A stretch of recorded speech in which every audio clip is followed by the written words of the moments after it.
September 11, 2001, a day that will be remembered forever as a day when thousands of innocent people lost their lives in a despicable terrorist attack.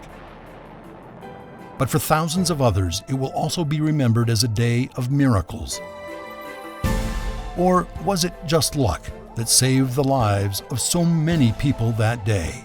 Could it have been something more? Do the events of September 11 provide us with irrefutable proof that there is something in our lives that can be called a miracle? Just what is it that makes a miracle? Is it the invisible hands guiding a woman out of the burning towers to safety? Or a mysterious stranger who disappeared into thin air after helping another person down 40 flights of stairs?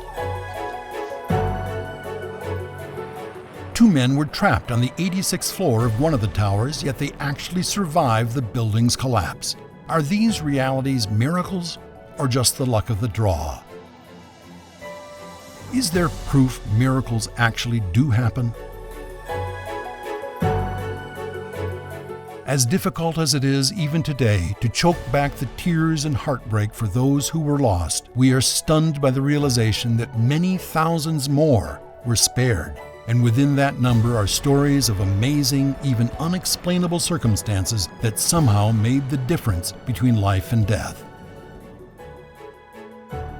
The brutal attacks of September 11 opened our eyes to the destructive power of pure evil. But in the quiet aftermath, it also gives us the opportunity to wonder at the possibility that incredible miracles were also taking place amid the horror. We'll take a closer look at the possibilities in just a moment.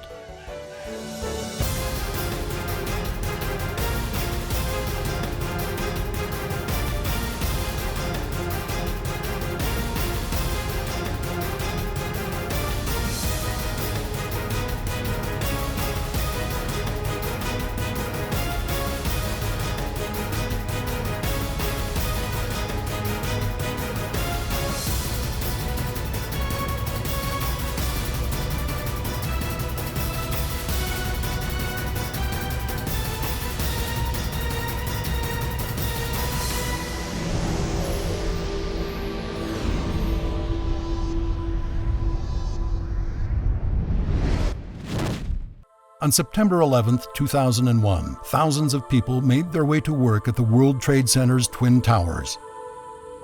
By all accounts, it was just an average day, until just before 9 a.m., when all hell broke loose.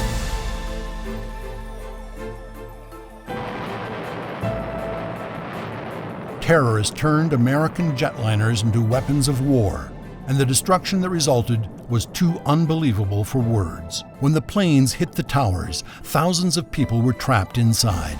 Without hesitation, rescue personnel responded to the unfolding drama. Little did they know that in a matter of minutes, a sickening number of people would be dead. And yet, in the middle of this unbelievable madness, strange events were taking place. Some people went so far as to call them miracles. But were they? These survival stories that are coming out of the World Trade Center are really incredible. There were people who were never late for work. And then for some strange reason, maybe they stopped for coffee, maybe they took the children to school, they weren't there when it happened. Then there was Howard Lutnick, president of the bond trading firm, Cantor Fitzgerald. His firm occupied 5 floors near the top of the North Tower. That was the day his son started kindergarten, and he decided to be late so he could take his son to school.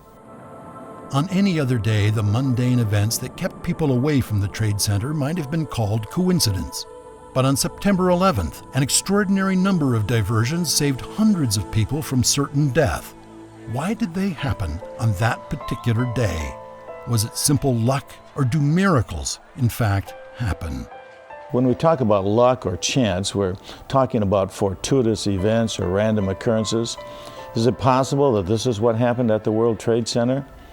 Yes, it's possible, but when you consider the sheer number of people who weren't there that day, it doesn't seem very likely. It seems like something else was behind it.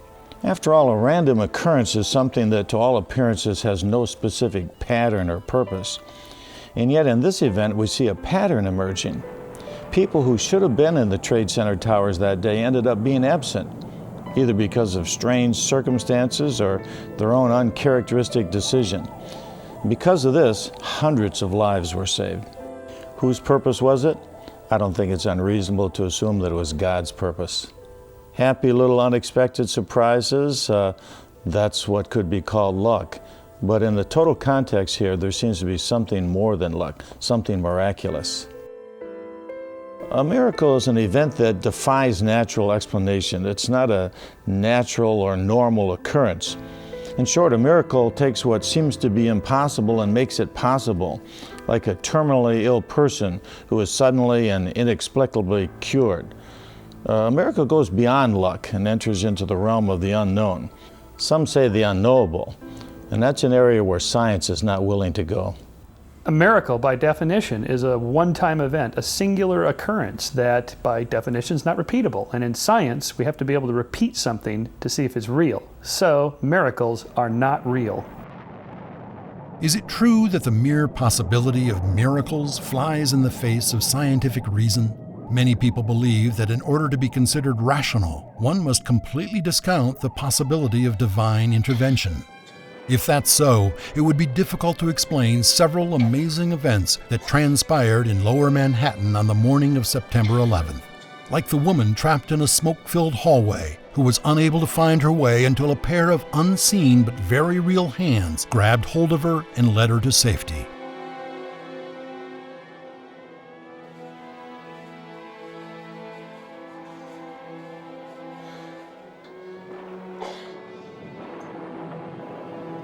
Then there was a woman who was guided down 40 flights of stairs by a man she'd never seen before.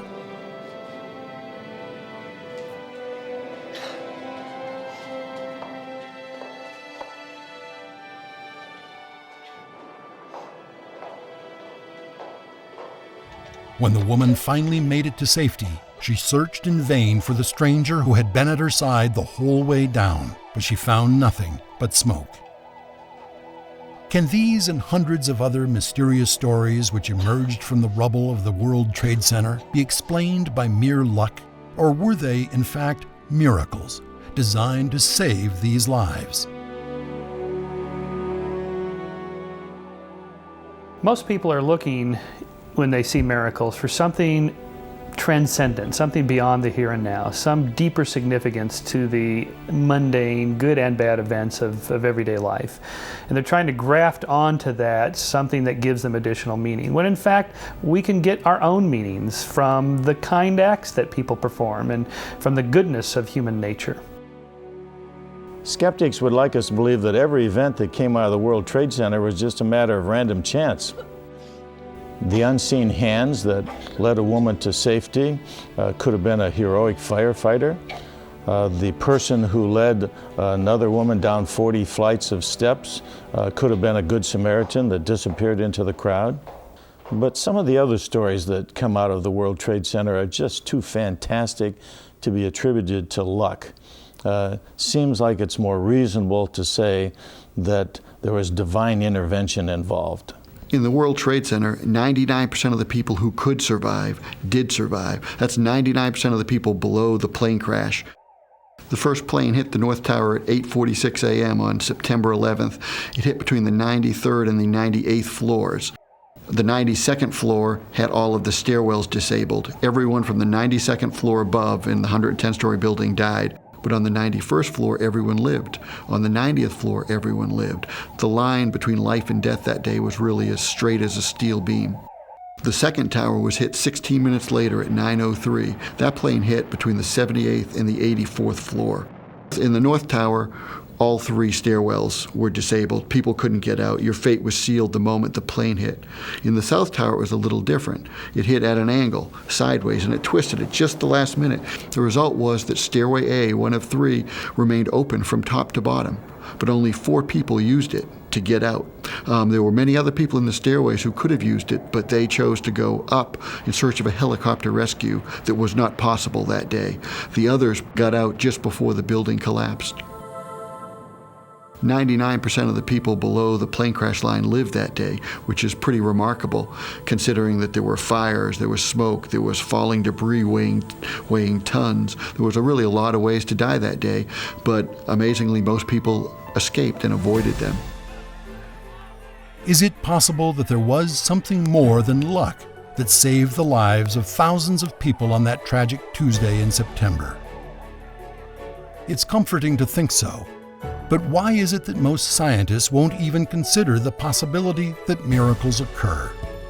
Can the natural laws of science help us explain away these incredible events? Or are there some things that simply defy explanation?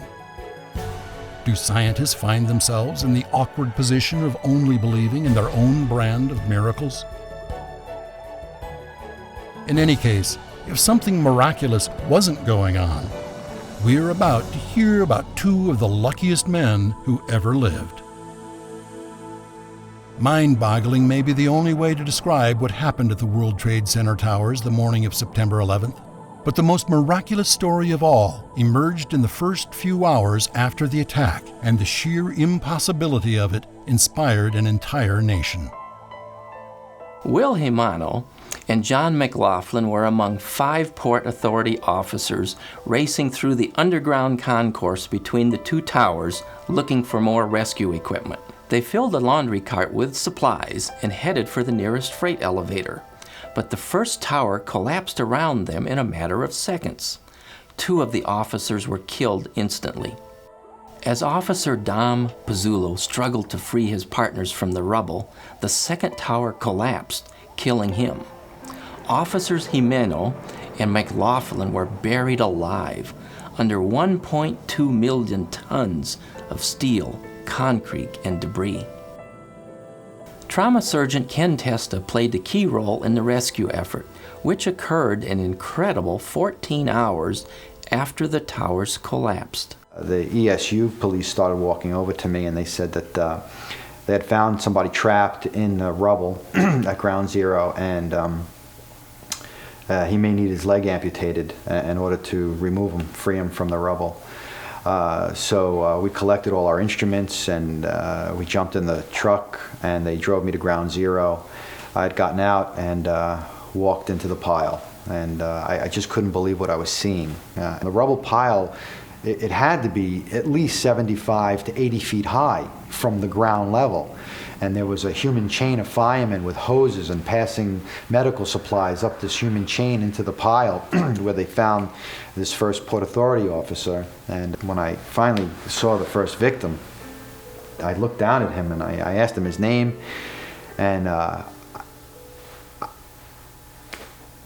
was taken back by the fact that the man was holding a conversation with me, because all around me there was just no signs of life but the emergency workers, and you would never think that anybody could survive 3 or 4 hours, let alone, I mean, just survive the collapse of the building. Then to survive in this dust-choking, diesel-ridden, soaking wet environment was amazing. And when he looked at me and spoke, I'll never forget. I mean, that's burned into my brain.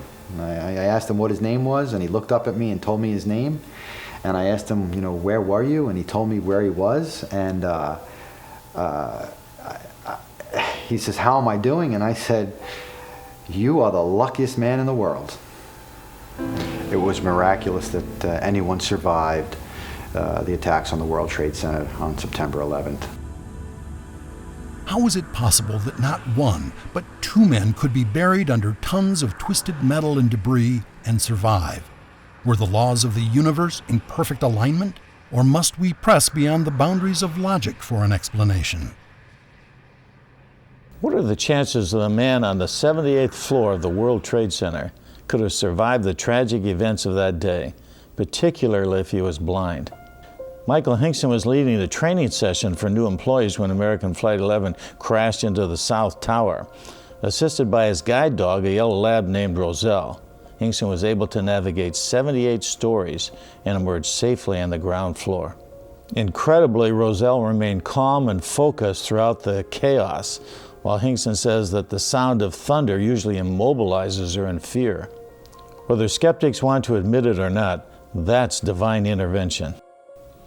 The reason we know there's divine intervention in a miracle is that a miracle is by definition an act of God. It's a supernatural act and it must have a supernatural cause. It has purpose and there must be a purposer.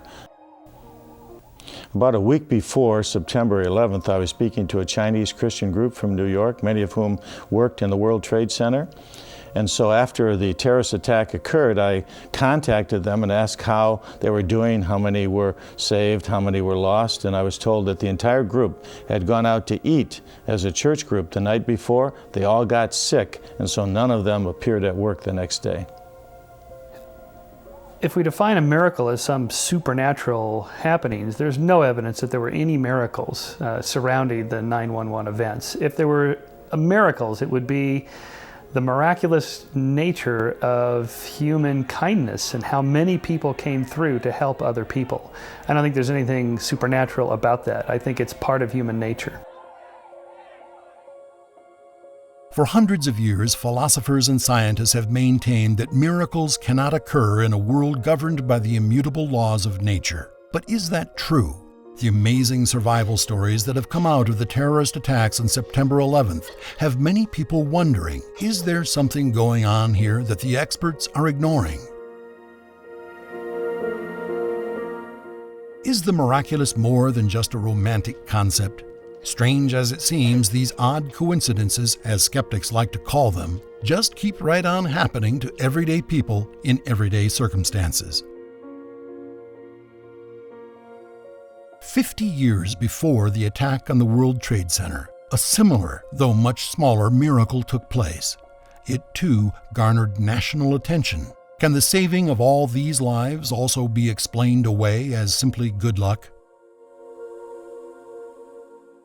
On the night of March 1st, 1950, Reverend Walter Klemple of the West Side Baptist Church in Beatrice, Nebraska, had just returned home for dinner. He had to be back at the church for choir practice in a half hour, so there wasn't much time. But even though they ate quickly, the Reverend and his family were running late. Choir practice was to begin at 7:20, and it was already 7:25. That's when it happened. As they hurried to get out the door, they heard a tremendous explosion.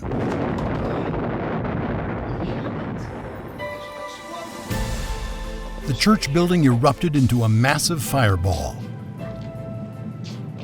And as far as Reverend Klemple knew, the church choir members were trapped inside. Reverend Klemple had been preparing his apology all through dessert. His choir members were always on time, most even a little early. He was certain he was the only one who would be coming in late. Did the raging inferno before him represent not only the loss of his building, but the loss of members of his congregation as well? As he stood there staring in disbelief, he wondered how he would ever face their families.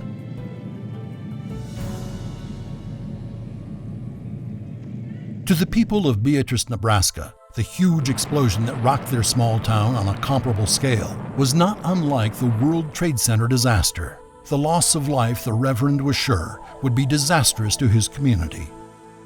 But, just like the city of New York, the whole story had yet to be told. There were 15 choir members in all at the West Side Baptist Church. On the Wednesday night when the explosion occurred, everyone knew that choir practice started at 7:20 sharp. That's when it always started. But this night, it would be different. Firefighters at the scene said the explosion was probably caused by a natural gas leak, which would explain the force of the blast. It shattered windows in nearby homes and even forced the local radio station off the air. Yet for some reason, every member of the choir was late that night. Every single one. The story of what happened that night at the West Side Baptist Church was so amazing, Life magazine featured it in their next issue. All across the country, people were asking themselves, why was the choir late? Was it luck? Or was God watching out for these people? You be the judge. Reverend Klemple and his wife never made it to the church that night because at the last moment Mrs. Klemple noticed that her daughter's dress was soiled, and she took the time to iron a clean dress for her. Another singer, named LaDonna Vandergrift, was at home that night finishing her high school geometry homework. She was having trouble with a certain problem and decided to be late to choir practice so she could finish up.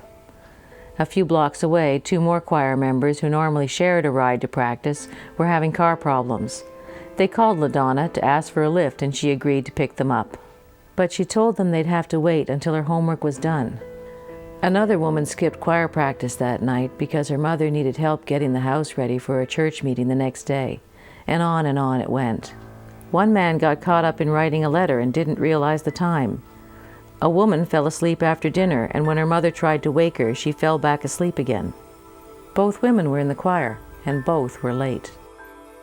When the explosion occurred, the walls of the church were forced outward, and the heavy wooden roof came crashing down. Anyone inside the building would have been instantly killed, but miraculously, the church was empty. Was it luck? Or was it a series of tiny little miracles that delayed the choir members? None of the singers could have known the danger that lay in store for them, so they could not have specifically asked for God's help in that event. Yet it would appear that He provided it anyway. Why? For centuries, philosophers and scientists have been arguing against miracles.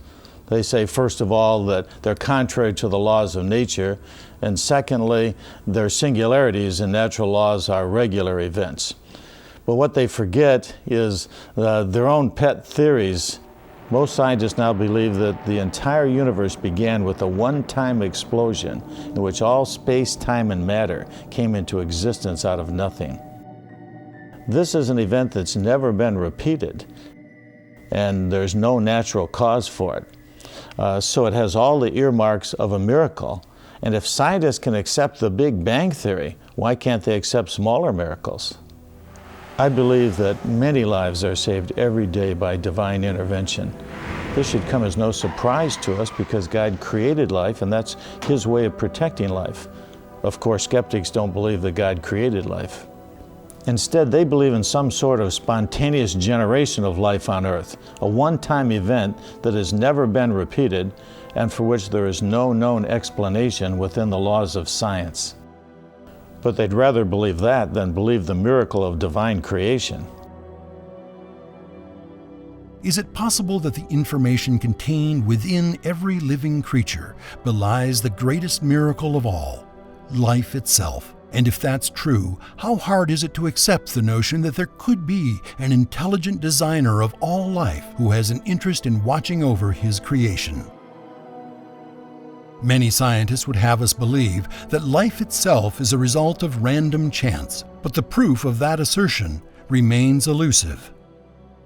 We're sometimes troubled by the idea that God performs miracles in some lives but not in others. And yet when you think about it, if miracles occurred to everyone every day, they wouldn't be miracles, and they therefore wouldn't be proof of the presence of God in our lives. A lot of people wonder why were some lives lost and some saved. I heard a famous radio commentator say he went to encourage a young man who was dying of cancer. Instead of encouraging him, the young man looked up at him and said, "I don't believe the divine architect of the universe ever builds a staircase that leads to nowhere." Looks to us like those lives that were lost were staircases that lead to nowhere, but not to the divine architect of the universe. He has a good purpose for everything.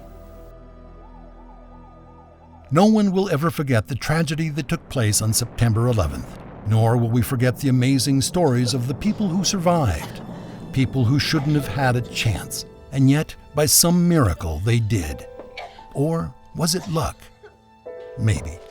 But one question remains unanswered. At what point do we cross over from the realm of chance into the realm of miracles?